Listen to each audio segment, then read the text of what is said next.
अनूठी एस्ट्रोलॉजी में फिर से आपका स्वागत है। वैसे तो मैं रोज़ प्रेडिक्शंस डालता रहता हूँ चंद्रमा के हिसाब से, लेकिन आज हम एक बहुत ही स्पेशल इवेंट के बारे में बात करेंगे जो अब मीन राशि में बनने वाला है। मीन राशि में कई ग्रह आएंगे और ये मई या जून तक आप सभी को इफ़ेक्ट करेंगे। ये एक पंचग्रही योग टाइप का मीन राशि में यानी पाइसेस में बन रहा है। अब देखिए, राहु मीन राशि में 30 अक्टूबर 2003 से हैं और वो 18 मई 2025 तक रहेंगे। शुक्र 28 जनवरी को ही मीन राशि में आ गए थे और 31 मई तक रहेंगे। इस बीच में वो 2 मार्च से 13 अप्रैल तक वक्री भी रहेंगे। बुध 27 फरवरी को मीन राशि में आए थे, 7 मई तक रहेंगे, लेकिन इस बीच में 13 मार्च से 7 अप्रैल तक वो वक्री रहेंगे। सूर्य 14 मार्च से 14 अप्रैल तक मीन राशि में रहेंगे और शनि अगले 2.5 साल के लिए 29 मार्च को मीन राशि में आएंगे और 3 जून 2027 तक रहेंगे। ये जो ग्रहों की लड़ाई है वो किस प्रकार है और क्यों है? क्योंकि इनमें से कुछ ग्रह जो हैं वो आपस में मैत्री का संबंध रखते हैं, कुछ आपस में न्यूट्रल हैं और कुछ आपस में दुश्मन हैं। जैसे शुक्र शनि, शुक्र राहु, शुक्र बुध, सूर्य बुध, शनि राहु, ये सब आपस में मित्र हैं, जबकि शनि बुध और राहु बुध आपस में न्यूट्रल हैं। सूर्य और शुक्र, सूर्य और शनि, सूर्य और राहु आपस में दुश्मन हैं। ये एक बहुत ही कॉम्प्लिकेटेड स्थिति मीन राशि में पैदा करता है। एक शुक्र आदित्य योग बनेगा जो सूर्य और शुक्र के युति से बनेगा, जो आपके खुद को, आपकी आत्मा को, आपके ईगो को, आपके आत्मसम्मान को, बॉस को इफेक्ट डालेगा। जो सरकारी मदद आपको मिलनी है या सरकार से आपका इंटरेक्शन होना है सरकारी अधिकारियों से, उस पर असर डालेगा। आपका खुद का जो सम्मान है सोसाइटी में उस पर असर डालेगा। आपके पैसों पर, पर्सनल अफेयर्स पर, पर्सनल रिलेशनशिप्स पर, इन पर असर डालेगा। बुध आदित्य योग बनेगा जिसका असर हर घर के लिए अलग होगा। सूर्य शनि की युति बनेगी जो आपके प्रसिद्धि में, आपके बॉस के लिए प्रॉब्लम्स क्रिएट कर सकता है। बॉस आपके साथ बहुत ही अनकंफर्टेबल रहेंगे, आपकी उनसे जो रिलेशनशिप है वो बहुत स्मूथ नहीं रहेगी।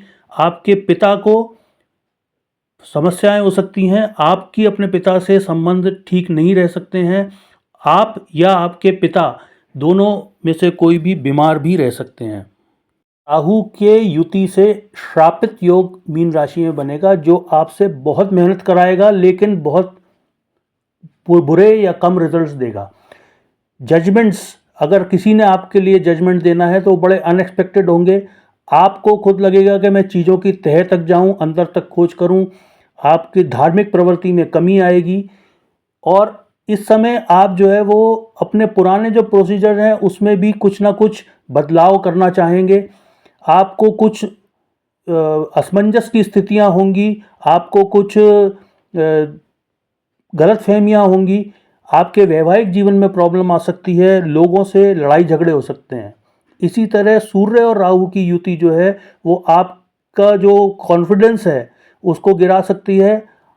आपके पिता से जो आपको सपोर्ट मिलता है या आपके बॉस से जो आपको सपोर्ट मिलता है उसमें कमी आ सकती है या उसमें प्रॉब्लम्स आ सकती हैं। आपके शरीर में हड्डियों से संबंधित, बॉडी में स्टिफनेस, इस टाइप की प्रॉब्लम्स आ सकती हैं। आपका डिसीजन मेकिंग, जो आप निर्णय लेते हैं उसमें कमी आ सकती है या वो ख़राब हो सकते हैं और आपके डिसीजंस गलत भी हो सकते हैं। आपकी प्रसिद्धि में भी कमी आ सकती है। और मीन राशि में बनेगा वो है लक्ष्मी नारायण योग जो शुक्र और बुध की युति से बनेगा। ये आपको सांसारिक सुख दे सकता है, आपके प्रोफेशन में, आपके बिजनेस में आपको फ़ायदा दे सकता है, लेकिन आपको मानसिक शांति नहीं रहेगी।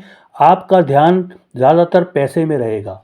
एक धनाढ़ रोग बनेगा शनि और शुक्र के युति से, जो लगातार आपको पैसा आता रहना चाहिए और आप जो है वो सुख सुविधाओं की तरफ और अपने मौज मस्ती की तरफ झुकाव आपका होगा, लेकिन वो आपको मिलेगा तभी जब आप बहुत ही मेहनत से काम करेंगे। सारे के सारे योग और युतियाँ सभी को किसी न किसी रूप में प्रभाव जरूर डालेंगी। सबसे ज़्यादा जो असर आएगा वो आएगा उन जातकों पर जिनका की लगन या तो कन्या है या मीन है। ये युतियाँ उनकी पर्सनैलिटी और उनके जो शारीरिक चीज़ें हैं उनके ऊपर असर डालेगी। जिनकी राशि कन्या है, कन्या राशि वाले और मीन राशि वाले, उनको मानसिक तौर पर और भावनात्मक तौर पर इसका असर बहुत ज़्यादा दिखेगा।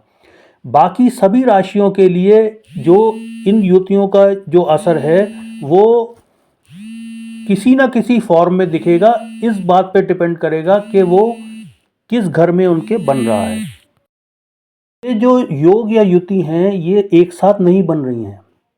शुक्र आदित्य योग 14 मार्च से 13 मार्च 30 मार्च तक ज़्यादा प्रबल रहेगा। बुध आदित्य योग 16 मार्च से 31 मार्च तक ज़्यादा प्रबल रहेगा। सूर्य शनि युति 2 से 24 मार्च तक ज़्यादा प्रबल रहेगी। श्रापित योग जो है वो 22 मार्च से 18 मई तक प्रबल रहेगा। सूर्य राहु की युति यानी सूर्य ग्रहण योग 14 मार्च से 28 मार्च तक प्रबल रहेगा। लक्ष्मी नारायण योग 6 मार्च से 19 अप्रैल और धनाढ्य योग 24 मार्च से 11 मई तक प्रबल रहेगा। के राशियों के लिए किस राशि के लिए कैसे असर रहेंगे? मेष राशि, ये सारी युति और योग आपके 12वें घर में बन रहे हैं। चंद्र कुंडली के 12वें घर में आपको ये लंबी यात्रा पर, किसी विदेश यात्रा पर ले जा सकते हैं, लेकिन आपकी जो यात्रा है बहुत ज़्यादा कंफर्टेबल नहीं रहेगी।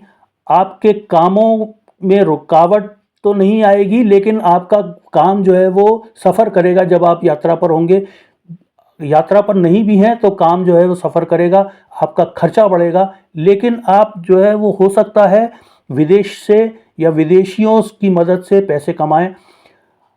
सरकार से आपको कुछ समस्या उत्पन्न हो सकती है, अपने चाचा से समस्या उत्पन्न हो सकती है, भाई से भी समस्या उत्पन्न हो सकती है, और आपके जो भाई मतलब कज़न भाई जो आपकी मौसी के या मामा के बेटे हैं उनकी तरफ से, और आपको अपने खुद के निर्णयों से भी समस्या उत्पन्न हो सकती है। आपकी आंखों में प्रॉब्लम रह सकती है, आप परेशान रहेंगे, आपको दिमाग पे परेशानी बनी रहेगी, आप कुछ उदास भी रह सकते हैं और आपको खाने में इंटरेस्ट कम होगा। दुश्मन आपके ज़्यादा एक्टिव होंगे और इन सब कारणों से आपका जो स्वभाव है वो काफ़ी कठोर हो जाएगा। इस तरीके से वृषभ राशि को प्रभावित करेंगे। वृषभ राशि के लिए ये सारे ग्रह उनके चंद्र कुंडली के 11वें घर में रहेंगे।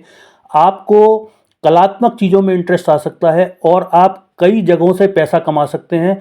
आपके इनकम और गेंस, आय और आपका जो लाभ है वो बढ़ेगा, लेकिन उतना नहीं जितना आप एक्सपेक्ट करते हैं। आपको गवर्नमेंट की तरफ से या ऑफिशियल्स की तरफ से या बॉस की तरफ से सपोर्ट मिलेगा, लेकिन उतना नहीं जितना आप चाहते हैं।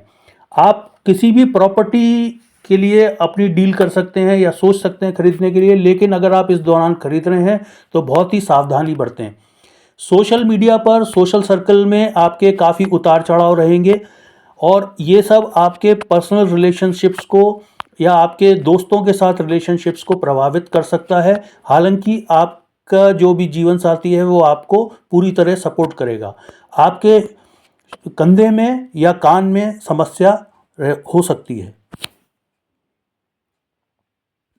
कि ये सब मिथुन राशि वालों के लिए क्या प्रभाव लाएगा। ये पूरा योग आपके चंद्र कुंडली के 10वें घर में बन रहा है। आपके व्यवसाय में आप उतार चढ़ाव आएंगे और बहुत ज़्यादा आपको मेहनत करनी पड़ेगी। प्रॉब्लम्स आएंगी, बाधाएं आएंगी, लेकिन आप अपने इनोवेशन से, अपने जो स्किल्स हैं, आपकी जो नॉलेज है, उससे आपको उन बाधाओं को पार कर पाएंगे, लेकिन आपको अपने काम की शैली में चेंजेस लाने पड़ेंगे और रिसर्च भी करनी पड़ेगी कि कैसे समस्या को सुलझाना है। आपके कॉन्टैक्ट्स डेवलप होंगे, आप नए लोगों से मिलेंगे और जो महत्वपूर्ण लोग हैं, जो बड़े ओहदों पर बैठे हैं, उनसे आपको बेनिफिट मिल सकता है। लेकिन आपको शारीरिक और मानसिक दोनों तौर पर कुछ ना कुछ तनाव ज़रूर बना रहेगा। आपके माता को और आपकी प्रॉपर्टी में कुछ प्रॉब्लम्स आ सकती हैं, जिससे आपको उनकी तरफ भी ध्यान देना पड़े और उनकी देखभाल करनी पड़े, और इस काम में आपका खर्चा होगा। आपके बैक में, कमर में, पीठ में और आपकी हड्डियों में कुछ स्टिफनेस या प्रॉब्लम आ सकती है। कर्क राशि वालों के लिए ये पूरा जो योग है वो आपके कर्म स्थान में 9वें घर में बन रहा है। हो सकता है आपको ज़रूरत से ज़्यादा कॉन्फिडेंस आ जाए, जो आपके लिए ठीक नहीं है। आप अपने वाणी पर और अपने जो बातचीत का तरीका है उस पर कंट्रोल रखें, एरोगेंट ना हो, अन्यथा लोग आपसे चिढ़ सकते हैं। आपको धर्म की तरफ से काफ़ी विमुख हो सकते हैं। आपके भाई बहनों को भी प्रॉब्लम आ सकती है और आपके भाई बहनों के साथ भी आपको प्रॉब्लम आ सकती है। अगर आप ध्यान ना दें तो हो सकता है ये शत्रुता में भी बदल जाए। आपके चेहरे की चमक कम हो जाएगी, आपकी प्रसिद्धि में कमी आएगी और आपके ऊपर झूठे इल्ज़ाम भी लग सकते हैं, कृपया ध्यान रखें। और ये सब जो है, अगर आप ओवर कॉन्फिडेंट होके एरोगेंट ना हो, अपनी टोन को कंट्रोल रखें, तो उसमें आपको इन सब को कमी करने में मदद मिल सकती है। जो भी लोग आपसे कुछ कमिटमेंट करते हैं या वादा करते हैं, हो सकता है वो टाइम पर पूरा ना करें या उसमें कोई डिले हो। आपको अपने काम में प्रॉब्लम आएगी, जिसके कारण आपको आपके धन में या लाभ में कमी आ सकती है। सफलता बहुत ही मुश्किल से मिलेगी और बहुत कम मिलेगी, लेकिन इसके बावजूद आप कपड़ों पर, ज्वेलरी पर खर्च कर सकते हैं और कुछ यात्राएं कर सकते हैं जिनका कोई मतलब नहीं है। तो यात्राएं करने से पहले पूरा सोच समझ लें। देखते हैं कि सिंह राशि वालों पर इसका क्या प्रभाव पड़ेगा। सिंह राशि वालों के लिए ये पूरा योग उनके चंद्र कुंडली के 8वें घर में बनेगा। झगड़े, कोर्ट केसेस हो सकते हैं या अगर चल रहे हैं तो उनमें कुछ अप्रत्याशित रूप से निर्णय आ सकते हैं। आपके इस 2 महीने में या 3 महीने में ऐसे चेंजेस होंगे जो बिल्कुल अप्रत्याशित होंगे, आपको उनकी उम्मीद बिल्कुल भी नहीं होगी। हो सकता है आपको किसी विदेशी देश में जाने का मौका मिले या आपको जाना पड़े, लेकिन अपनी यात्राओं के दौरान खास ख्याल रखें। अगर ड्राइव कर रहे हैं तो ध्यान से करें, क्योंकि एक्सीडेंट्स होने की संभावना है। अगर आपको कोई भी बीमारी है तो वो एग्रीवेट हो सकती है, खास तौर पे बदन में दर्द, पेट की खराबी, जॉइंट में प्रॉब्लम्स, जोड़ों में प्रॉब्लम्स और पीठ में दर्द, ये हो सकते हैं या अगर हो रहे हैं तो बढ़ सकते हैं। आप दुश्मनों के ऊपर थोड़ी बहुत विजय पा सकेंगे, लेकिन जब आप निर्णय लें तो बहुत ही ध्यान से लें। अपने बंधु बांधवों के साथ, रिश्तेदारों के साथ और आपके जो ससुराल वाले हैं उनके साथ आपको कुछ समस्याएं हो सकती हैं, लेकिन ज़्यादा आवेश में ना आए। इसी के साथ जो आपसे निचले स्तर के लोग हैं उनसे आपको समस्याएं हो सकती हैं, उनके कारण आपको समस्याएं हो सकती हैं, ध्यान रखें। और खर्चा करते समय आप हो सकता है कि बिना सोचे समझे खर्चा करें।